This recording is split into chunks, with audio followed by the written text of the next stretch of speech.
Chers amis français et européens, je suis ravie de vous retrouver ce soir pour le second volet du cycle des conférences organisées par la Fondation Identité et Démocratie que j'ai l'honneur de présider. Nous traiterons aujourd'hui d'une thématique de taille pour l'Europe, celle de l'intelligence artificielle.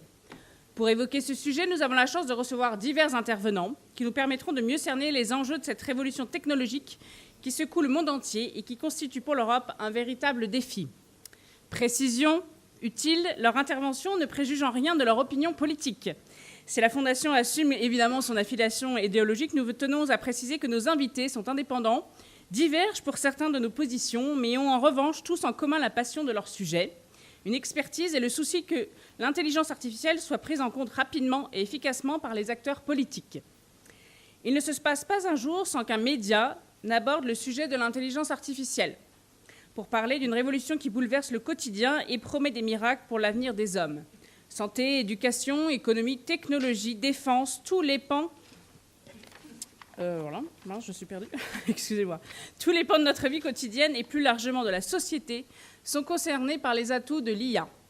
On ne saurait trouver meilleur exemple aujourd'hui que ChatGPT pour afficher la montée en gamme extrêmement rapide de cet ensemble de technologies visant à reproduire les capacités cognitives de l'homme. L'impact de l'IA, qui permet une autonomie décisionnelle sur nos vies, personnelles et professionnelles, sera sans conteste fondamental à terme. Il se caractérisera même dans une logique de complémentarité par un changement de paradigme mettant à l'œuvre l'interaction entre l'homme et la machine. Il sera principalement question de développer une forme de complémentarité capacitante, étant évidemment entendu que certains rapports ne sont pas souhaitables, comme par exemple obéir aux ordres d'une IA, perdre le contrôle sur les processus, déléguer des décisions à la machine. L'IA pourra se déployer pour le meilleur, mais aussi pour le pire, avec donc de nombreuses craintes, d'ordre éthique surtout, sans parler des aspects éducatifs ou sociaux pour ne citer que. Cela pose également la question de la tentation très forte pour nos gouvernants de réglementer et légiférer ces fameuses avancées liées à l'IA, avec des conséquences parfois néfastes sur les libertés individuelles. Quoi qu'il en soit, l'IA engendre un bouleversement dont nos sociétés doivent prendre conscience afin de ne pas se faire dépasser, mais au contraire d'en maîtriser la marche en avant. Ce soir, nous éviterons la binarité pour ne pas tomber dans le piège éculé du pour ou contre. Notre débat s'articulera plutôt depuis la reconnaissance que l'IA est assurément un levier de puissance et qu'à ce titre, elle est une opportunité pour le destin national et européen. Notre objectif, être proactif et éviter de se placer en spectateur face au rouleau compresseur sino-américain, tout en conservant une éthique chère aux fondements millénaires de notre civilisation. L'intelligence artificielle est devenue l'ultime champ de guerre technologique et économique entre puissances mondiales. Le développement de cette technologie redéfinit déjà les rapports de force entre les États, puisque la maîtrise de l'IA les dote d'un avantage compétitif crucial pour rester dans la course. L'IA devient bel et bien un enjeu de puissance. En évitant de trop s'immiscer dans le vif du sujet, on peut néanmoins observer deux piliers majeurs qui font de l'intelligence artificielle un domaine extrêmement stratégique dans cette lutte à l'échelle mondiale. D'une part, la donnée, la data, qui est un pilier de l'IA, une sorte de nouveau pétrole, comme aiment à le désigner certains, et qui donne lieu à une guerre économique dont les armes s'expriment sous différentes formes, comme le droit, l'espionnage, le lobbying, le sabotage, l'accaparement des normes et standards, ou encore la mainmise sur les start-up spécialisées. Cela éclaire d'ailleurs sous un nouvel angle la confrontation commerciale sino-américaine actuelle. Ensuite, le second pilier est celui de la puissance de calcul ou la bataille des semi-conducteurs. Au-delà du défi technologique pour augmenter les capacités des processeurs, voire même atteindre la suprématie quantique, on remarque là encore la course de grandes puissances que je viens de citer il y a quelques instants, à savoir les États-Unis et la Chine. Les États-Unis pour garder son monopole sur la technologie des processeurs et la Chine pour s'affranchir du premier et réaliser son autonomie des semi-conducteurs.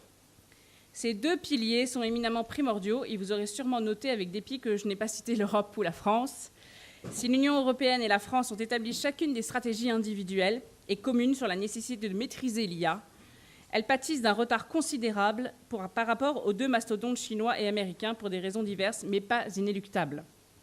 Les annonces d'investissement du président Macron à l'occasion du salon Vivatech ne changeront certainement pas la donne, mais on peut néanmoins admettre qu'elles ont eu le mérite de relancer le débat sur l'importance des investissements dans le secteur français de l'IA.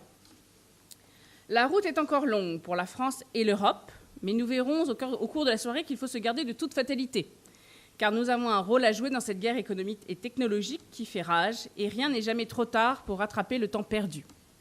Pour évoquer toutes ces solutions en œuvre ou en réflexion, notre soirée s'articulera autour de 4 grandes thématiques. La première partie s'ouvrira sur un débat sur le bouleversement sous-estimé de l'IA dans nos sociétés entre le docteur Laurent Alexandre, chirurgien urologue de formation, entrepreneur et essayiste, auteur de La guerre des intelligences à l'heure de ChatGPT, et Olivier Rey, romancier, essayiste et philosophe, auteur de Itinéraire de l'égarement, du rôle de la science dans l'absurdité contemporaine.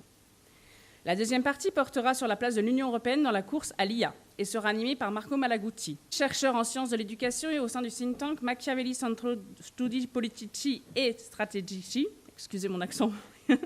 Il est actif dans les clubs universitaires conservateurs de l'Université de Bologne et est actif depuis plus de 10 ans en tant que chroniqueur culturel et politique en Italie, en Autriche et en Allemagne. Nous aurons le plaisir de retrouver Thomas Fauré et Laetitia Pouliken pour évoquer la régulation, la législation et l'éthique que pose l'IA dans nos sociétés, tout en évitant de tomber dans les écueils du blocage et de la fuite en avant. Thomas Fauré est ingénieur centralien, entrepreneur, auteur de Après Facebook, rebâtir, expert du numérique et fondateur de l'entreprise française éditrice de logiciels Waller. Laetitia Pouliken est quant à elle fondatrice de NBIC Ethics, un groupe de réflexion européen sur l'éthique des technologies NBIC, c'est-à-dire nano, bio, information, technologie cognitive. Elle est l'auteure de La femme 2.0, féminisme et transhumanisme, et co-auteure de la lettre ouverte sur la robotique et l'intelligence artificielle à la Commission européenne, signée par 285 chercheurs en IA, leader en IA et président de comités d'éthique européens. Elle est également membre de la EAA, European Alliance, et de IEEE, 3E. Elle contribue enfin aux lignes directrices éthiques de l'IA et de la Commission européenne. Enfin, la dernière partie sera l'occasion d'étudier les voies européennes existantes ou à construire face aux prédations des États-Unis et de la Chine en matière d'IA. Le premier intervenant sera Rein Epler, député du Parti populaire conservateur estonien, membre de la Commission des affaires européennes de la Commission économique à l'Assemblée parlementaire estonienne, ministre de 2020 à 2021.